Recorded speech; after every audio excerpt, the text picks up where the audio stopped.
کراچی میں شرپسندوں کا غیر ملکیوں پر حملہ ناکام، دونوں دہشت گرد ہلاک، زخمی سیکیورٹی گارڈ اسپتال میں جام بھاگ۔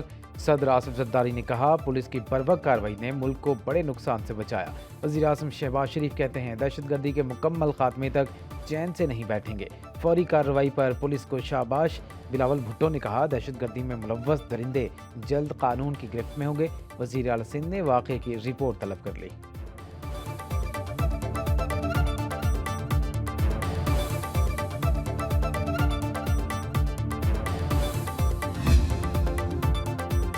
کراچی میں غیر ملکیوں پر حملے کی ابتدائی تفتیش مکمل، ڈی آئی جی ایسٹ کے مطابق حملہ آور پیدل آئے جن کے پاس 6 دستی بم، ایس ایم جی اور 3 میگزین تھے۔ دہشت گردوں نے وین پر فائرنگ کی، سیکیورٹی گارڈ نے جوابی فائرنگ کی۔ ایک دہشت گرد گارڈ کی گولی لگنے سے مارا گیا، دوسرے نے خود کو دھماکے سے اڑا لیا۔ ڈی آئی جی کے مطابق فائرنگ سے ہلاک دہشت گرد کی شناخت سہیل کے نام سے کر لی گئی ہے، پنجگور کا رہائشی تھا۔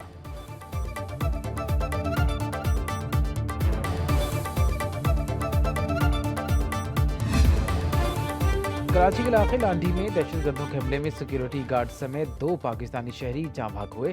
ترجمان دفتر خارجہ کے مطابق قانون نافذ کرنے والے اداروں کی بروقت کارروائی کے نتیجے میں 2 دہشت گرد مارے گئے۔ حکومت پاکستان دہشت گرد کے اس گھناؤنے فعل کی شدید مذمت کرتی ہے۔ مجرموں کو انصاف کی کٹہرے میں لانے کے لیے تمام ضروری اقدامات کیے جائیں گے۔ پاکستان ملک میں مقیم غیر ملکی شہریوں کی حفاظت کو یقینی بنانے کے لیے پرعزم ہے۔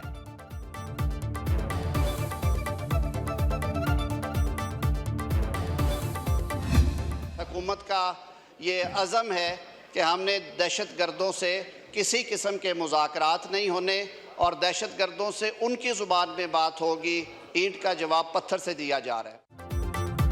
دہشت گردوں سے کوئی مذاکرات نہیں ہوں گے، ان سے انہی کی زبان میں بات ہوگی، اینٹ کا جواب پتھر سے دیا جائے گا۔ وزیر قانون اعظم نذیر تارڑ کا 2 ٹوک موقف۔ قومی اسمبلی میں اظہار خیال کرتے ہوئے کہا وہ دہشت گرد جنہیں سیکیورٹی فورسز نے جانوں کے نذرانے پیش کر کے ملک سے باہر دھکیلا، انہیں واپس لا کر ملک میں بسایا گیا۔ وزیر اطلاعات عطا تارڑ بولے اپوزیشن ہم پر جیسے چاہے تنقید کرے لیکن پاکستان پر تنقید کی اجازت نہیں دی جا سکتی۔ پاکستان کی خارجہ پالیسی سے کھیلنا ان کے لیڈر کا وتیرہ ہے۔ اڈیالہ جیل سے حکم آنے پر پہلے ان کے لوگ دوست ملک کے خلاف بیان دیتے ہیں، پھر تردید آ جاتی ہے۔ دوست ملکوں کے حوالے سے حکومت کی 0 ٹالرنس ہے۔ میری ریکویسٹ ہوگی آپ نے تنقید کرنی ہے آپ میری ذات پہ کیجئے، آپ نے تنقید کرنی ہے آپ میری پولیٹیکل پارٹی پہ کیجئے، آپ نے تنقید کرنی ہے میرے ایک ایک ممبر پہ کیجئے، پاکستان پہ تنقید نہیں اجازت دی جائے گی۔ اسپیکر ایاز صادق کی زیر صدارت قومی اسمبلی کا اجلاس، اپوزیشن کا ایوان میں شور شرابہ۔ عمر ایوب نے کہا ملک میں آئین اور قانون کی بالادستی نہیں۔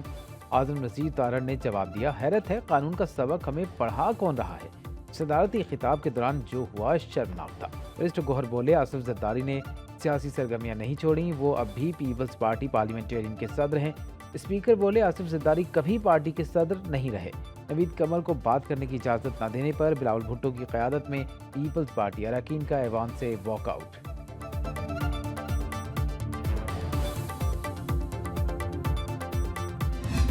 جب حدیں ساری پار ہو گئیں تو تب یہ میں کوشچن پٹ کر رہا ہوں۔ Now I put the question to the House that Jamshed Ahmed Dasti MNA and Mohammad Iqbal Khan MNA be suspended from the service of the Assembly for remainder of the session. Speaker قومی assembly نے جمشید دستی اور محمد اقبال کی رکنیت معطل کر دی۔ ایاز صادق نے کہا صدارتی خطاب کے دوران جمشید دستی اور محمد اقبال نے غیر پارلیمانی زبان استعمال کی، رکنیت معطل کی جا رہی ہے۔ بلاول بھٹو نے کہا دونوں اپوزیشن ارکان کی معطلی ضروری تھی، مثال قائم کرنی چاہیے۔ پارلیمان میں احتجاج سے دنیا کو غلط پیغام دیا گیا، اپوزیشن دائرے میں رہے تو ویلکم کرتے ہیں۔ اپوزیشن والے نہتی آصفہ سے ڈرتے ہیں۔ دونوں صوبوں میں حکومتی اقدامات سے روٹی سستی نہیں ہوئی۔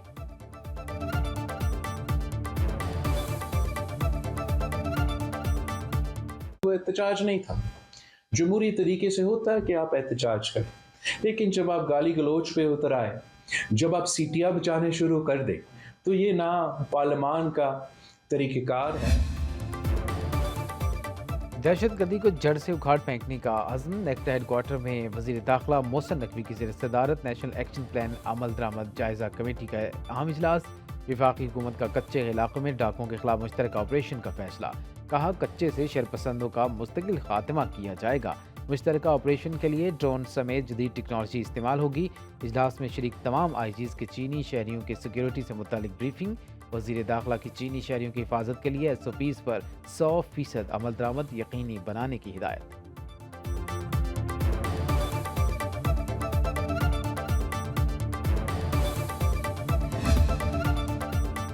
ایران کا اسرائیل کے 3 ڈرون مار گرانے کا دعویٰ۔ اصفہان پر اسرائیلی حملے کو ناکام بنا دیا گیا۔ ایرانی حکام کے مطابق اصفہان کی ایئر بیس پر حملے میں کوئی جانی نقصان نہیں ہوا۔ 14 اپریل کو ایران نے اسرائیل پر 360 سے زائد میزائلوں اور ڈرون طیاروں سے حملہ کیا۔ اسرائیل نے 1 اپریل کو دمشق میں ایرانی سفارت خانے پر میزائل داغے، جس میں ایرانی پاسداران انقلاب کے 13 سینئر فوجی حکام شہید ہوئے۔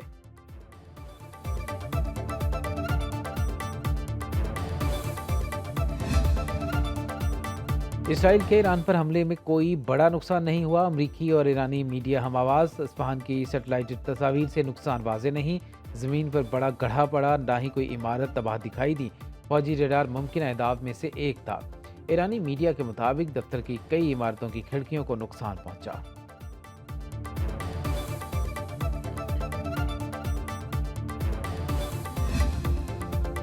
اسرائیل نے ایرانی مفادات کے خلاف مزید کوئی کارروائی کی تو فیصلہ کن اور مناسب جواب دینے سے گریز نہیں کیا جائے گا۔ ایرانی وزیر خارجہ امیر عبداللہیان کا اقوام متحدہ میں اظہار خیال۔ کہا خطے کی صورتحال کے پیش نظر تنازع بڑھنے سے روکنے کے لیے اقوام متحدہ کو موقع دینے کے لیے تیار ہیں۔ ایران کی ایٹمی سیکیورٹی کے انچارج نے کہا اسرائیل نے ایٹمی تنصیبات کو نشانہ بنایا تو جوہری پروگرام کو دوبارہ شروع کر سکتے ہیں۔ سیکریٹری جنرل اقوام متحدہ انتونیو گوتریس کا مشرق وسطیٰ میں حملے اور جوابی حملے بند کرنے پر زور۔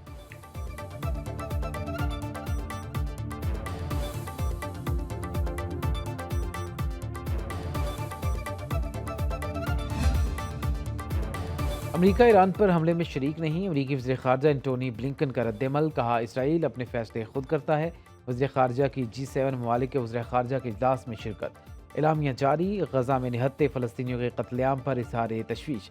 اسرائیل سے عالمی قوانین کی پابندی کا مطالبہ۔ اعلامیہ میں رفح میں ممکنہ اسرائیلی فوجی آپریشن کی مخالفت۔ فریقین سے علیحدہ فلسطینی ریاست کے قیام کے لیے کوششیں تیز کرنے پر زور۔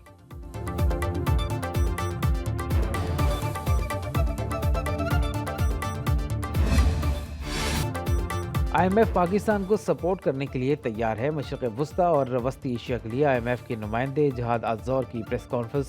کہا IMF پیکج کے حجم سے زیادہ اصلاحات کا پیکج اہم ہے۔ ترقی کے لیے پاکستان کو اصلاحاتی ڈھانچے کو بڑھانا ہوگا۔ مشرق وسطیٰ اور وسطی ایشیا سے متعلق رپورٹ میں IMF کا کہنا ہے 2024 میں پاکستان کی شرح نمو 2023 سے بہتر رہے گی۔ پاکستان کو اخراجات میں کمی، سبسڈی کے خاتمے اور ٹیکس چھوٹ میں کمی کے اقدامات کی ہدایت۔ پابندیاں اٹھا کر برآمدات کو 15% تک بڑھانے کی تجویز۔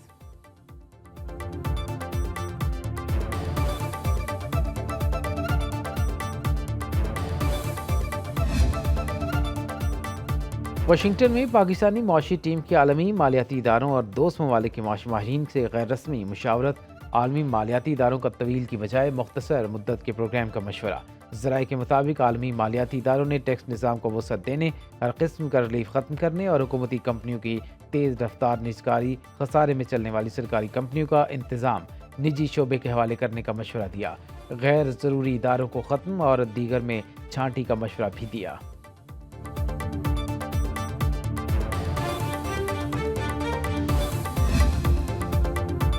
IMF کے ساتھ نئے پروگرام کے خد و خال پر مئی کے وسط تک اتفاق ہو جائے گا۔ وزیر خزانہ محمد اورنگزیب کا غیر ملکی ایجنسی کو انٹرویو۔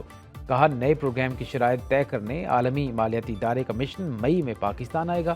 قرض پروگرام طے ہونے کے بعد لچکدار اور پائیدار ٹرسٹ کے ذریعے مزید فائنینسنگ دیں گے۔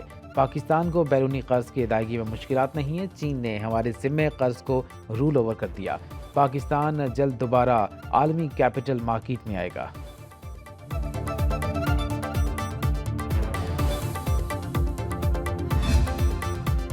IMF کے نئے ایگزیکٹو بورڈ کا اجلاس 29 اپریل کو شیڈول۔ ایجنڈے میں فی الحال پاکستان کا اقتصادی جائزہ شامل نہیں۔ پاکستان اور IMF کے درمیان اسٹاف لیول معاہدہ 20 مارچ کو طے پایا۔ ایگزیکٹو بورڈ کی منظوری کے بعد پاکستان کو $1.1 ارب کی آخری قسط ملے گی۔ IMF نے پاکستان کے حوالے سے ایگزیکٹو بورڈ اجلاس اپریل کے آخر میں بلانے کا عندیہ دیا تھا۔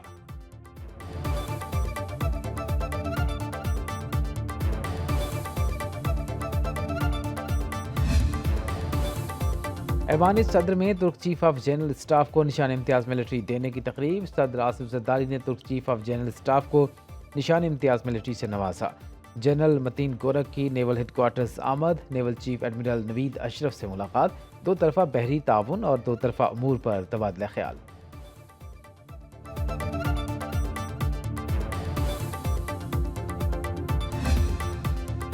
اسلام آباد ہائی کورٹ کے 6 ججز کے خط کے معاملے پر اہم پیش رفت۔ اسلام آباد ہائی کورٹ نے سپریم کورٹ کی ہدایت پر ہائی کورٹ کے تمام ججز سے تجاویز مانگ لی۔ ذرائع کے مطابق تمام ججز کو پیر تک تجاویز دینے کے لیے کہا گیا۔ اسلام آباد کے سیشن ججز کو بھی تجاویز جمع کرانے کی ہدایت۔ ججز کے تجاویز کے بعد فل کورٹ بلانے یا نہ بلانے کا فیصلہ ہوگا۔ سپریم کورٹ نے ہائی کورٹ سے ججز کے خط کے معاملے پر تجاویز مانگی تھی۔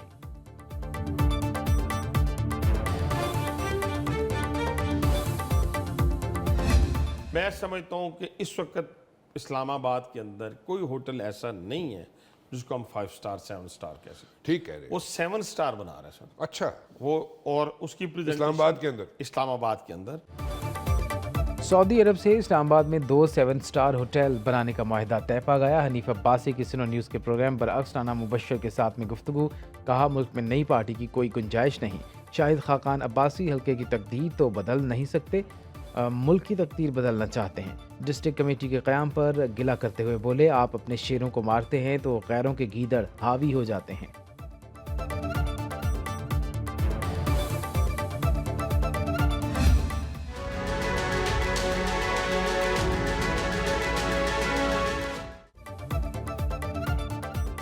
پنجاب میں 16 کی روٹی اور 20 کا نان نہ دینے والے تنوروں پر چھاپے، گرفتاریوں اور جرمانے۔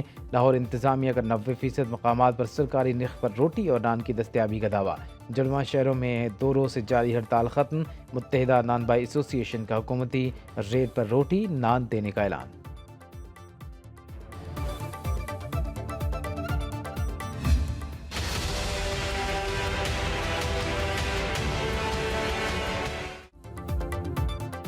خیبر پختونخوا حکومت سستی روٹی پشاور والوں کو بھی نہ دلا پائی، باقی شہروں میں بھی حکومتی ریٹ پر روٹی نہ ملنے کی شکایات۔ وزیر اعلیٰ خیبر پختونخوا کے مشیر مزمل اسلم کہتے ہیں، ہم نے 16 روپے کی روٹی اور ایئر ایمبولینس پر وقت ضائع کرنے کی بجائے ڈیلیور کیا۔ وفاق نے صوبے کے چھوٹے چھوٹے فنڈز روک رکھے ہیں۔